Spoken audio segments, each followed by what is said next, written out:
আমাদের অনেক যুবক ভাইদেরকে দেখা যায় তারা অনেক নারীকে তাদের প্রতি আকৃষ্ট করার জন্য বিভিন্ন আমল তদবির করে, বিশেষ করে কুফরি কালামে লিপ্ত হয়। অল্পতেই একটা মেয়েকে তার পছন্দ হয়েছে, এখন এই মেয়েকে পাওয়ার জন্য সে কি করে, তান্ত্রিকের কাছে যায় বা বিভিন্ন কিতাব দেখে তারা কি করে, কুফরি কালাম কিভাবে করে, ওই মেয়ের নাম, মেয়ের বাবার নাম, মেয়ের মার নাম, এরকম বা বিভিন্ন মেয়ের জামা কাপড়ের অংশ, এগুলোর উপর তারা বিভিন্ন লেখালেখি করে। এভাবে তারা কি করে, তাবিজ কবজ করে। ইসলাম কি এটা আদৌ জায়েজ বলেছে? ইসলাম এটাকে সম্পূর্ণ হারাম বলেছে। যারা করবে তারা বিলকুল বেঈমান হয়ে যাবে, একেবারে ঈমান ধ্বংস হয়ে যাবে তাদের। আমরা কি করব? নারীদেরকে পাওয়ার জন্য কেন তাবিজ কবজ করতে যাবো? আমাদের নারীদেরকে পাওয়ার জন্য কোনো তাবিজ কবজ করার কোনো প্রয়োজন নেই। আল্লাহ তাআলা আমাদেরকে উত্তম আমল শিখিয়েছেন। আল্লাহ তাআলা স্বয়ং আমাদেরকে আমরা যেন নেককার সন্তান লাভ করতে পারি, নেককার স্ত্রী পাই, এবং নেককার স্ত্রী যেন নেককার পরহেজগার মুত্তাকি একজন স্বামী পায়। তিনজনকে, অর্থাৎ স্বামী, স্ত্রী, সন্তান, যার যেটা প্রয়োজন। যদি স্ত্রীর স্বামী প্রয়োজন হয় নেককার, যদি মেয়ে লোকের পুরুষ প্রয়োজন হয় নেককার পুরুষ, তাহলে সে আল্লাহ তাআলার কাছে এভাবে দোয়া করবে। আল্লাহ তাআলা শিখিয়ে দিয়েছেন। এবং যদি পুরুষ চায় সে তার একজন জীবনসঙ্গিনী যেন নেককার পায়, দিনী পরহেজগার মুত্তাকি যেন হয় তার স্ত্রী যিনি হবেন, এরকমভাবে স্বামী স্ত্রী দুজনে মিলে একজন সন্তানকে চাইলো আল্লাহ তাআলার কাছে, যেন আল্লাহ তাআলা ওই সন্তানকে নেককার বানিয়ে তাদেরকে দেন। নেককার সন্তান লাভের জন্য তো অনেকে অনেক আমল করে থাকে, আমরা এরকমভাবে বিভিন্ন আমল করি। এখন আমাদের কি আদৌ উচিত হবে এই কুফরি কালাম তাবিজ গবজে লিপ্ত হওয়া? একটা মেয়েকে ভালোবাসি বলে তাকে আকৃষ্ট করার জন্য আমরা কি করলাম? কুফরি করলাম। মেয়ের নাম, মেয়ের বাবার নাম, মেয়ের 14 গোষ্ঠীর নাম, মেয়ের জামা কাপড়ের অংশ এনে তারপর সেটার মধ্যে লেখালেখি করে মেয়েকে যেন আমার কাছে ছুটে আসে, চলে আসে, দৌড়ে আসে, এভাবে অনেক তাবিজ কবজ করা যায়। এগুলো কোনো ফলাফল আজ পর্যন্ত কেউ পায় নাই, কিয়ামতের আগ পর্যন্ত পাবে না। আর যারা পেয়েছে নিশ্চিত তারা কুফরি করেছে আল্লাহ তাআলার বিধান অনুযায়ী। তারা আল্লাহর সঙ্গে কুফরি করার কারণে তারা ঈমান থেকে বেঈমান হয়ে গেছে। এজন্য আমরা কি করব? এই কুফরি কালামে যাব না। আল্লাহ তাআলা আমাদেরকে যে আমল শিখিয়েছেন আমরা সেই আমল কোরআন থেকে নেব।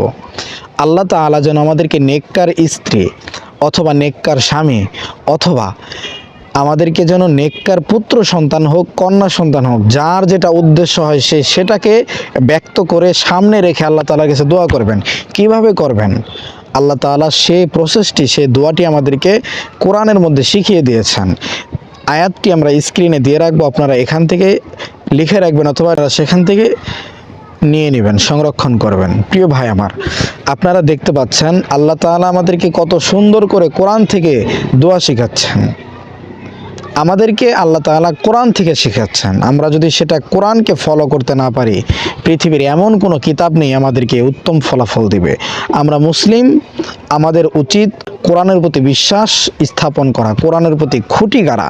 যদি আপনার বিশ্বাস কোরআন হয়, আল্লাহ হয়, তাহলে পৃথিবীর কোনো অপরাশক্তি নেই আপনাকে প্রতিহত করবে। এজন্য প্রিয় ভাই ও বোন, আমরা নেককার স্বামী অথবা নেককার স্ত্রী অথবা নেককার সন্তান লাভের জন্য কোনো কুফরি কালাম করব না, কোনো তান্ত্রিক মান্ত্রিকের কাছে যাব না, কোনো কবিরাজের কাছে যাব না।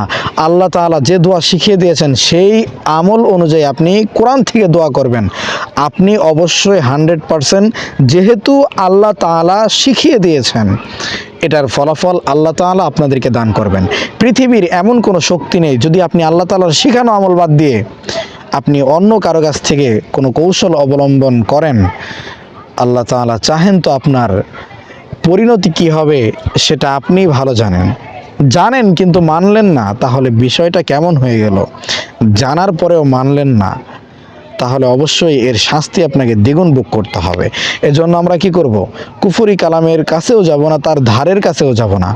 আমাদের যদি নেককার স্ত্রীর প্রয়োজন হয়, আল্লাহর কাছে আমরা দোয়া করব, রব্বানা হাবলানা মিন আজওয়াজিনা ওয়া যুররিয়াতিনা কুররাতা আয়ুন ওয়াজআলনা লিল মুত্তাকিনা ইমামা। আল্লাহুম্মা। আমরা আল্লাহর কাছে অনেকভাবে দোয়া করতে পারি, অনেকভাবে। আল্লাহ তাআলা আমাদেরকে অনেক প্রসেস শিখিয়ে দিয়েছেন, কিন্তু আমরা করি না, আমরা জানি না, আমরা মানি না। কারণ আমল করতে একটু কষ্ট হয়, পরিশ্রম করতে হয়, বিভিন্ন নিয়ম কারণ মানতে হয়, যার কারণে আমরা এটাকেও ধৈর্য ধারণ করতে পারি না। আমরা ধৈর্য ছাড়াই চলে যাই কার কাছে? তান্ত্রিক মশাইয়ের কাছে, বিভিন্ন কবিরাজের কাছে। তারা কি কবিরাজ?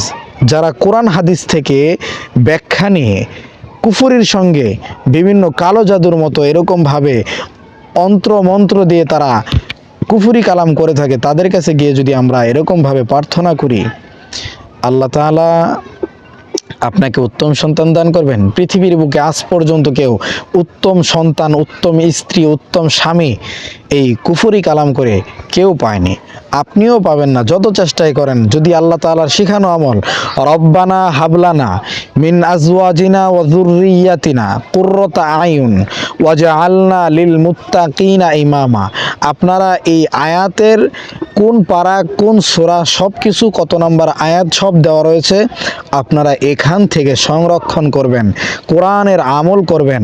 প্রয়োজন হলে যদি বিশ্বাস না হয় তাহলে আপনাদের যাদের ফোন, স্মার্টফোন রয়েছে, আপনারা গুগল ক্রমে ঢুকবেন, সেখানে গিয়ে আপনারা নেককার স্বামী, নেককার সন্তান, নেককার স্ত্রী লিখে সার্চ করবেন, দেখবেন অটোমেটিকলি আপনাদের সামনে চলে আসবে এই দোয়াটি। আপনারা সেখান থেকে এই আমলটি করে নেবেন। যদি আমার কথা আপনাদের ভালো লেগে থাকে, বিশ্বাস হয়ে থাকে, তাহলে অবশ্যই আপনারা একবার হলে আমল করার চেষ্টা করবেন। প্রিয় দিনী ভাই বোন, কথাগুলো খুবই অন্তর থেকে বলছি, ভিতর থেকে বলছি, মানার চেষ্টা করবেন, আল্লাহ তাআলা উপকৃত দান করবেন।